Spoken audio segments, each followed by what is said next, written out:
Hello, Radhe Radhe आप सभी को। कैसे हैं आप लोग? आई विश आप बहुत अच्छे से पढ़ाई कर रहे होंगे दिन रात सुबह शाम, बस पढ़ाई पढ़ाई के। अब तो सिर्फ 5 ही दिन बाकी हैं एग्ज़ाम को। तो आज मैं लास्ट मिनट की कुछ टिप्स देने वाली हूँ। अगर आपका एग्ज़ाम 10 जनवरी को है, मतलब 10 को भी है, 11 को भी है, तो आप कन्फ्यूज़ हो कि लास्ट 2-3 दिन में क्या करें, रिवाइज़ कैसे करें, क्या छोड़ दें? तो ये वीडियो एंड तक ज़रूर देखिएगा, क्योंकि इस वीडियो में मैं आपको रीज़निंग, मैथ्स, कंप्यूटर, जीके का एग्जैक्ट लास्ट टाइम सिलेबस और स्मार्ट रिवीजन स्ट्रेटजी बताऊंगी। ठीक है? और तो मेरी लास्ट टाइम में मेरे कितने मार्क्स आए थे, कहाँ कहाँ मैंने गलतियाँ करी थी, किस वजह से मेरे मार्क्स कम हुए थे, जो मैं आज आपके साथ शेयर करने वाली हूँ। और मैं कोशिश करूंगी कि आप वो गलतियाँ रिपीट ना करें। ऐसे मैं टिप्स और ट्रिक्स आपको बताने वाली हूँ। ठीक है? तो सबसे पहले हम बात कर लेते हैं कि रीजनिंग में आपको कैसे क्या करना है, कौन-कौन से अब 2-3 दिन में जिन जिन टॉपिक से 100% आना ही आना है, वो टॉपिक्स मैं आपको सजेस्ट कर सिर्फ आप उनके रिवाइज़ कर लीजिए क्वेश्चंस। अदरवाइज़ रिवाइज़ नहीं करना है तो आपको एक मैराथन उठा के उसको 2x की स्पीड से फटाफट से देख लीजिए, तो आपको एक बार रिकॉल हो जाएगा कि ठीक है, ये क्वेश्चंस आ रहे हैं। बाकी सारा कुछ एक-एक घंटे की वीडियोज़ देखने की कोई ज़रूरत नहीं। सबसे पहले कोडिंग डिकोडिंग, क्योंकि कोडिंग डिकोडिंग में छोटे-छोटे आते हैं, बट आते हैं और आते ज़रूर हैं। ब्लड रिलेशन का एक क्वेश्चन ज़रूर आता है, डायरेक्शन और डिस्टेंस का एक ज़रूर आता है, अल्फ़ान्यूमेरिक हो गया, वेन डायग्राम का, सिटिंग अरेंजमेंट जो पज़ल्स होती हैं वो बहुत शॉर्ट-शॉर्ट आती हैं। मतलब इस सर्किल में 8 लोग बैठे हैं, तो इधर से मतलब वो नॉर्मल होती है कि थर्ड राइट कौन बैठा है, और एक नॉर्थ एंड साउथ फेसिंग वाली पज़ल आएगी, तो वो भी बहुत ईज़ी-ईज़ी आती है। तो अब एक रैंकिंग वाला आता है कि कौन टॉपर है और कौन लॉन्गर है, वो पढ़ लीजिएगा, एक बार देख लीजिएगा। और सिलॉग का एक क्वेश्चन आता है, उसमें 2 स्टेटमेंट वाला भी आ सकता है, 3 स्टेटमेंट वाला भी आ सकता है। तो आप दोनों देख लेना, मतलब अगर एक वीडियो देखना है तो उसमें तो काफ़ी क्वेश्चन 10-10, 20-20 मैराथन्स में करा रहे हैं सर लोग। बट अगर आप नहीं भी देख रहे हैं तो आप 2 स्टेटमेंट, 3 स्टेटमेंट के अलग-अलग से देख लीजिएगा, क्योंकि लास्ट टाइम मेरा 3 स्टेटमेंट वाला आया था और मैं शायद 2 स्टेटमेंट पढ़ के गई थी, तो मेरा गलत हो गया था। बाकी फिगर्स काउंटिंग ज़रूर पढ़ लीजिएगा, और जो फिगर्स मिसिंग होते हैं ना, वो पढ़ लीजिएगा, क्योंकि मैंने अध्ययन 15 का मॉक लिया है, उसमें मिसिंग वाले फिगर्स मेरे मतलब काफ़ी हाई लेवल के मुझे लगे थे, मेरे 1 ही 2 बन पाए थे। तो बाकी न्यूमेरिकल एबिलिटी की बात कर लेते हैं, परसेंटेज तो बेस होता है, वो पढ़ लिया, तो ratio and proportion, profit and loss हो जाएगा। मतलब उसी से रिलेटेड है, तो उस पे कमांड अच्छी बन जाएगी, परसेंटेज लर्न हो जाएगी। सिम्प्लीफिकेशन तो ऑलरेडी सबको आता ही है। एवरेज कर लीजिए।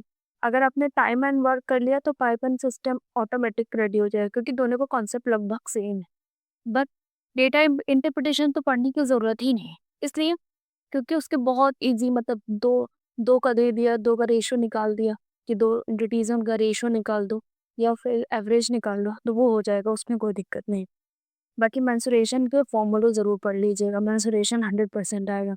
बस इससे तो कुछ नहीं करिएगा, और आप पर्टिकुलर एक-एक मतलब टॉपिक लेने की ज़रूरत नहीं है कि आप एक-एक टॉपिक उठा रहे हैं। अब आपको सिर्फ एक मैराथन लेनी है, 2 या 3 घंटे की 2x की स्पीड से देखना है। अगर नहीं देखना तो हर एक टॉपिक से 10-10 क्वेश्चन उठा लो, मिनी मॉक्स कर लो।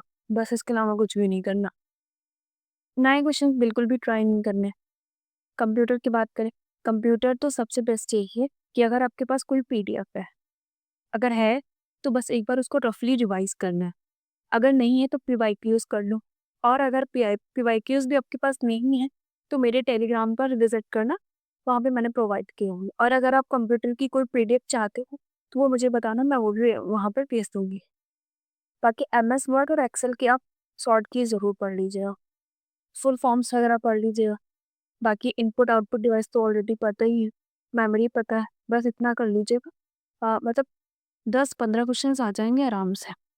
जनरल नॉलेज की बात करें तो जनरल नॉलेज में स्टैटिक, मतलब जनरल नॉलेज तो मेरी भी उतनी अच्छी नहीं है कि मैं आपको कुछ सजेस्ट कर पाऊँ, बट मैं क्या कर रही हूँ वो मैं आपको बता देती हूँ। जो मूवमेंट्स वगैरह होते हैं, कॉन्स्टिट्यूशन होता है, मेरे पास 5 या 6 पेजेस की पीडीएफ है। उसमें सारे एक्ट और सारी स्कीम्स और कौन-कौन से, मतलब ये नहीं, सिविल डिसोबीडियंस मूवमेंट जो हुए थे, उन सब की एक लिस्ट है। तो सिर्फ़ मैं वही रिवाइज़ कर रही हूँ। बाकी जो मैंने अपने हैंडमेड नोट बनाए थे वो मैं पढ़ रही हूँ।